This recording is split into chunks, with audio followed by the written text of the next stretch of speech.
Hey there folks, Rel here. Today we'll be running down what Suppressive Fire is and why it's important not just in PlanetSide 2 but in any game, and hopefully we'll be able to do it in under 3 minutes.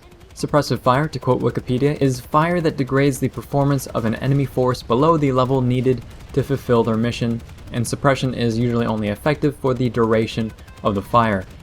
Which, if you have a hard time understanding the way that the military tends to convolute all of their definitions for, pretty much everything, that means that you're harassing your enemy without the intent of killing them directly.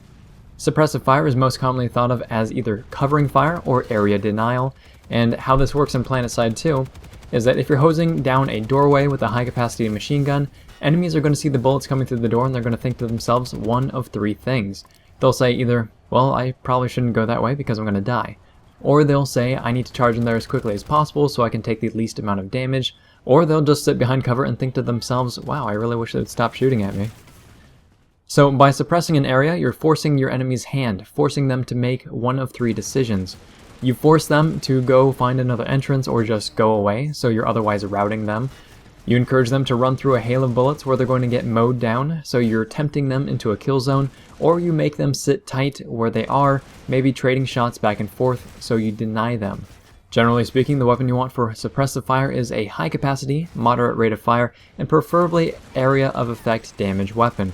So the end-all weapon for suppression is of course the Vanu Sovereign's Lasher.